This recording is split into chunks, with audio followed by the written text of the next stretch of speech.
solah. Amaran dan celaan ke atas mereka yang bersolah. Siksaan yang amat berat terhadap orang yang meninggal solah telah disebut dalam kitab-kitab hadis. Di sini ditulis beberapa hadis sebagai contoh. Bagi seorang yang waras satu keadaan Rasulullah SAW sahaja sudah memadai untuk. Namun disebabkan kasih yang amat mendalam kepada umat, Rasulullah SAW berulang-ulang kali dengan menggunakan berbagai cara untuk cuba menarik perhatian umat yang berbangga sebagai pengikut baginda SAW dan azab-azab yang akan menimpa seorang yang meninggal solah, supaya mereka tidak akan lagi mencuaikan solah. Sungguh pun Rasulullah SAW begitu sekali berat tentang solah. Namun keadaan kita amat menyedihkan. Kita masih tidak berat tentang solah. Sebaliknya tanpa segan silu kita mendakwa sebagai umat dan pengikut Rasulullah SAW serta memegah pula ke atas keislaman kita. Hadis pertama. Sayyidina Jabir bin Abdullah radhiyallahu anhu meriwayatkan bahawa Rasulullah SAW bersabda, meninggalkan solah menghubungkan seorang dengan kufur. Dalam riwayat yang lain, meninggalkan solah menghubungkan seorang dengan syirik dan kufur. Sayyidina Jabir bin Abdullah radhiyallahu anhu meriwayatkan bahawa Rasulullah SAW bersabda, meninggalkan solah menghubungkan seorang yang kufur. Dalam riwayat yang lain, meninggalkan solah menghubungkan seorang dengan syirik dan kufur. Hadis riwayat Ahmad, Muslim dan lain. Keterangan sebab ini juga terdapat dalam banyak hadis yang lain. Disebutkanlah sebuah hadis bahawa apabila hari mendung adalah kamu bersegera meninggalkan solah, kerana meninggalkan solah akan menjadi kafir. Maksud hadis di atas ialah jangan sampai solah diqada kerana tidak dapat mengetahui waktu solah yang tepat disebabkan cuaca mendung. Oleh kerana sekiranya terjadi sedemikian pun masih dianggap sebagai meninggalkan solah. Betapa kerasnya amaran daripada Rasulullah SAW dengan menjatuhkan hukuman kufur kepada seorang yang meninggal solah. Walau demikian, menurut pendapat alim ulama, hukum kufur dalam hadis ini dijatuhkan ke atas seorang yang mengingkari kewajipan solah 5 waktu. Namun amaran-amaran Rasulullah SAW ini berat bagi mereka yang memuliakan baginda sallallahu alaihi wasallam dan mementingkan setiap keadaan baginda sallam.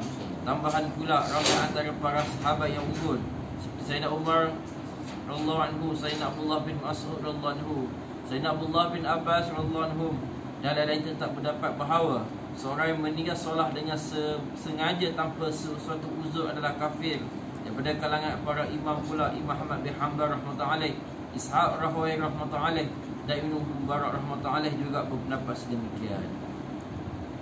Sayyidina Ubadah bin Samit radhiyallahu anhu berkata, kekasihku Rasulullah SAW telah berwasiat kepada aku 7 perkara. Sabdaan baginda SAW, jangan menyekutukan Allah SWT dengan sesuatu apapun, walaupun kamu akan dibunuh atau dibakar atau disalib. Jangan meninggal solah dengan sengaja, kerana siapa yang meninggal solah dengan sengaja akan terkeluar daripada agama Islam. Jangan melakukan maksiat, kerana perbuatan maksiat itu akan menyebab kemungkaran Allah SWT. Dan jangan minum arak, kerana perbuatan itu adalah ibu segala maksiat. Sayyidina Ubadah bin Samit radhiyallahu anhu telah berkata, kekasihku Rasulullah SAW telah berwasiat kepadaku 7 perkara. Sabdaan baginda SAW, jangan menyekutukan Allah SWT dengan sesuatu apapun, walaupun kamu akan dibunuh atau dibakar dan disalib. Jangan meninggal solah dengan sengaja, kerana siapa yang meninggal solah dengan sengaja akan terkeluar daripada agama Islam. Jangan melakukan maksiat, kerana perbuatan maksiat itu akan menyebab kemungkaran Allah SWT. Dan jangan minum arak, kerana perbuatan itu adalah ibu segala maksiat. Hadis riwayat Tabrani. Terangan perkara yang sama terdapat dalam sebuah hadis yang lain diriwayatkan oleh Sayyidina Abu Darda radhiyallahu anhu, katanya, kekasihku Rasulullah SAW telah mewasiatkan kepadaku bahawa jangan sekali-kali kamu menyekutukan Allah SWT dengan sesuatu pun, walau kamu dicincang atau dibakar. Jangan tinggal solah dengan sengaja, kerana siapa yang meninggal solah dengan sengaja, maka dia akan terkeluar daripada pemeliharaan Allah SWT. Jangan minum arak, kerana perbuatan ini adalah kunci segala kejahatan. Dan Muaz bin Jabal radhiyallahu anhu berkata, Rasulullah SAW telah mewasiat kepada saya mengenai 10 perkara. Yang pertama, jangan mengutukkan Allah SWT dengan sesuatu apapun, walaupun kamu akan dibunuh atau dibakar.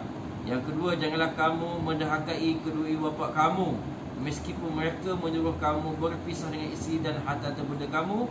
Yang ketiga, janganlah kamu meninggalkan solah fardu dengan sengaja, kerana sungguhnya siapa yang meninggalkan solah dengan sengaja, maka dia terlepas daripada pemeliharaan Allah SWT. Yang keempat, jangan sekali-kali minum arak, kerana perbuatan ini adalah punca segala maksiat. Yang kelima, jauhilah diri kamu daripada perbuatan maksiat, kerana perbuatan ini akan menyebab kemurkaan Allah SWT. Yang keenam, jangan lari dari medan pertempuran walaupun semua rakan kamu telah terbunuh. Janganlah berpindah dari tempat berlakunya kematian akibat wabak yang sedang merebak seperti ta'un dan sebagainya. Kelapan, belajarlah untuk keluarga kamu mengikut kemampuan kamu. Kesembilan, janganlah kamu mengelak daripada merotani anak-anak sebagai amaran, supaya mereka berakhlak baik. Dan ke-10, takutlah mereka kepada Allah Ta'ala. Hadis riwayat Imam Ahmad terangan, jangan mengelak daripada merotani, bermaksud jika anak-anak tidak dirotan, mereka akan melakukan sesuatu mengikut sesuka hati mereka tanpa berasa risau walau sedikit pun. Ini kerana tidak sekalipun yang memberi teguran dan tidak pula memukul mereka. Sedangkan sekali-sekala mereka perlu dipukul sekadar yang dibenarkan dalam hukum syarak. Kerana jika tidak dipukul langsung, biasanya mereka kurang terdidik. Dewasa ini kerana terlalu sayangkan anak, ibu bapa tidak memberi sebarang amaran dan peringatan kepada anak-anak sejak daripada peringkat awal lagi. Setelah mereka menjadi sebati dengan kelakuan yang buruk, barulah kita mula mengadu hal mereka. Ini bukan tanda sayangkan anak, tidak mencegah mereka daripada melakukan perbuatan yang buruk dan menganggap merotani anak-anak bertentangan dengan sifat kasih sayang merupakan satu kesilapan yang besar terhadap mereka. Sungguh pun seorang yang bijak membiarkan penyakit bisul yang dialami oleh anaknya merebak dan tidak membenarkan anaknya menjalani pembedahan kerana takut akan menyusahkan dan melukakannya anaknya dengan pisau pembedahan. Dan tentu dia sanggup membenarkan anaknya dibedah walaupun anak menangis dan tidak mahu dirawat. Dapatlah banyak hadis bahawa Rasulullah SAW menyarankan ibu bapa supaya menyuruh anak-anak yang berumur 7 tahun mendirikan solat dan merotani anak-anak yang berumur 10 tahun jika mereka masih tidak mahu mendirikan solat. Sayyidina Abdullah bin Mas'ud radhiyallahu anhu berkata, awasilah solat anak-anak, didikkanlah mereka yang budi pekerti dan tidaklah laku yang baik. Ada Luqmanul Hakim alaihissalam berkata, pukulan seorang ayah terhadap anak-anak adalah seumpama air bagi sawah.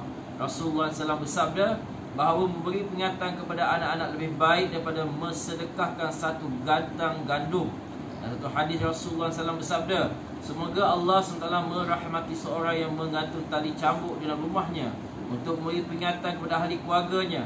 Dalam sebuah hadis lagi Rasulullah SAW bersabda, tidak ada suatu pemberian hadiah daripada seorang bapa kepada anaknya yang lebih baik daripada mengajar budi pekerti yang baik kepada mereka. InsyaAllah amalkan apa yang kita sampaikan. Farah subhanallah hamdi asyhadu an la ilaha illa anta subhanaka inni kuntu